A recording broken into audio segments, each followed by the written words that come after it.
Movie की शुरुआत में हम डायना नाम की ब्यूटीफुल लेडी को देखते हैं जो इंग्लिश प्रोफेसर है। और जब वो कॉलेज में होती है तो उसकी नज़र जे नाम के लड़के पर जाती है जिससे वो अट्रैक्ट होती है।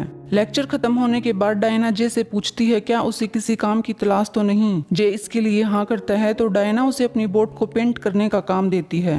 लेकिन जब वो बोट पर जे को काम करते हुए देखती है तो उसे ड्रिंक के लिए ऑफर करती है, पर जे इस सब से मना कर देता है। डायना यहाँ जे से अटेंशन पाना चाहती थी, इसलिए उससे पूछती है क्या वो उसे अच्छी नहीं लगती। तो जे बोलता है ऐसा कुछ नहीं है, बस वो अपना काम करने में बिजी था। ये सुनकर डायना बोलती है उसे ये साबित करना होगा कि वो उसे इग्नोर नहीं कर रहा। इसी के साथ वो उसे किस करने लगती है तो जे भी पीछे न हटते हुए डायना का साथ देता है और ये लोग यहीं पर इंटीमेट हो जाते हैं। और फिर इसके कुछ देर बाद डायना जे को उसके गैस स्टेशन छोड़ आती है क्योंकि वो वहाँ जॉब करता था। इसके बाद हम डायना को अपने हस्बैंड माइकल के साथ देखते हैं जो बातें कर रहे थे कि वो जे को किस तरह से यूज करें। दरअसल माइकल अपनी मदर और ग्रैंड मदर लिली और लेटी की सभी प्रॉपर्टीज हथियाने के पीछे पड़ा था क्योंकि वो उसे पसंद नहीं करती थी, इसलिए उनके मरने के बाद वो सब उसका होने वाला था और इसलिए ही ये लोग जे को एक प्लान के तौर पर यूज करने वाले थे। ये लोग यहाँ प्लान करके इंटीमेट होकर सो जाते हैं। वहीं अगले दिन जब डायना और माइकल कॉलेज जाते हैं तो ये लोग जे को बोलते हैं उसे लिली और लेटी को कैसे भी डरा कर उन्हें उसके घर से भगाना होगा, जिसके बाद वो उन्हें रिटायर्ड होम में शिफ्ट कर देंगे।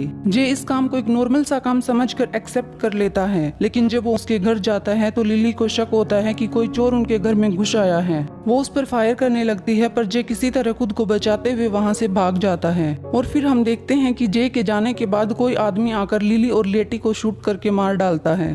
वही जे भागते हुए डायना और माइकल के पास पहुंचकर सारी बात बताता है उसके साथ क्या हुआ। तो माइकल घर कॉल करके देखता है तो कोई कॉल नहीं उठाता। इसके बाद ये तीनों घर पहुंचते हैं तो लिली और लेटी को मरा हुआ पाते हैं। माइकल इस सब का जिम्मेदार जे को बताता है तो जे साफ मना करता है उसने ऐसा कुछ नहीं किया। वो पुलिस के पास जाने को बोलता है, लेकिन माइकल उसे समझाता है कि अगर वो पुलिस के पास जाएगा तो वो भी खतरे में आ जाएगा। ये सुनकर जे मान जाता है। वहीं अगली सुबह जे कॉलेज में होता है तो वो डायना के पास जाकर बोलता है उसने उसे यूज किया है। अब जे काफी जोर से बात कर रहा था तो इन दोनों को माइकल सुन लेता है, लेकिन उसके जाने के बाद सिंथिया नाम की जे की क्लासमेट भी उनकी बातें सुन लेती है।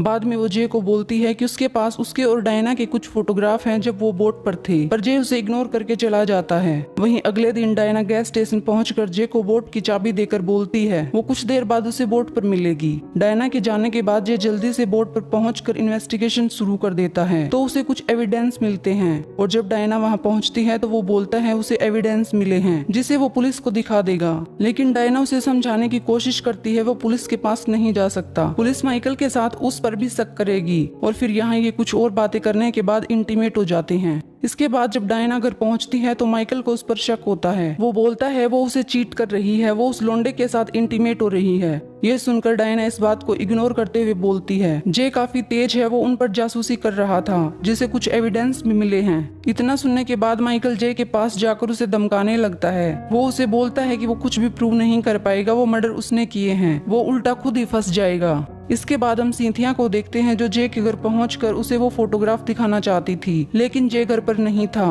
और तभी यहाँ लिली और लेटी का किलर आकर सिंथिया को भी मार डालता है।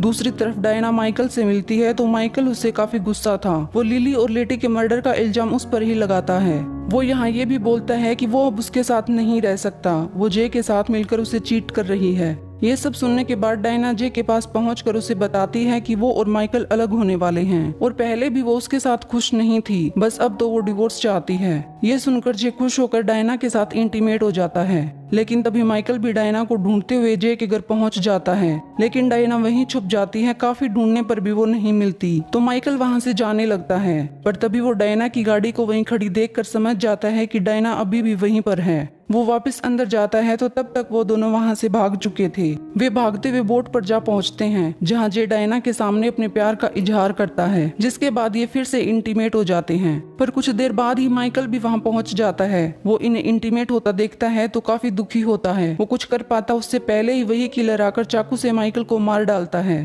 वहीं बाहर से कुछ आवाज सुनकर डायना और जे आकर देखते हैं तो माइकल को मरा हुआ पाते हैं। ये किलर को भी भागते हुए देखते हैं तो उसका पीछा करते हैं, पर किलर काफी तेज था तो वो जल्दी से लिली और लेटी के घर पहुंच जाता है, जहां वो घर के गार्डनर को भी मार डालता है। और फिर कुछ देर बाद डायना और जे भी वहां पहुंच जाते हैं। इन लोगों को वहां डेविड नाम के शख्स के कुछ डॉक्यूमेंट्स मिलते हैं, जिससे इन्हें पता चलता है कि डेविड लिली और घर के गार्डनर की नाजायज औलाद है। वो अभी दूसरी कंट्री में था। ये देखने के बाद डायना सोच में पड़ जाती है कि अभी इस प्रॉपर्टी का हकदार डेविड भी है, और ये लोग इस घर में उस किलर को ढूंढने लगते हैं। तो ये घर के एटिक में पहुंच जाते हैं, पर वहां वो किलर इन्हें वहीं लॉक कर देता है। तो ये लोग वहीं पर सिंथिया, लिली और लेटी की डेड बॉडीज देखते हैं, जिन्हें उस किलर ने मार डाला था। कुछ देर बाद ये लोग जैसे तैसे करके विंडो से बाहर आने की कोशिश करते हैं, तो तभी किलर आकर इन पर अटैक करने लगता है। पर जे के हाथ में गन होती है, तो वो जल्दी से शूट करके किलर को वहीं मार कर उसका खेल वहीं खत्म कर देता है। जिसके बाद इन्हें पता चलता है कि किलर ही डेविड था, जिसने लिली और लेटी को इसलिए मारा था कि उसका इल्जाम डायना और माइकल पर लग सके। पर बाद में वो एक साइको किलर बन गया, जो एक के बाद एक मर्डर करता गया और एंड में खुद भी अपनी जान से हाथ धो बैठा।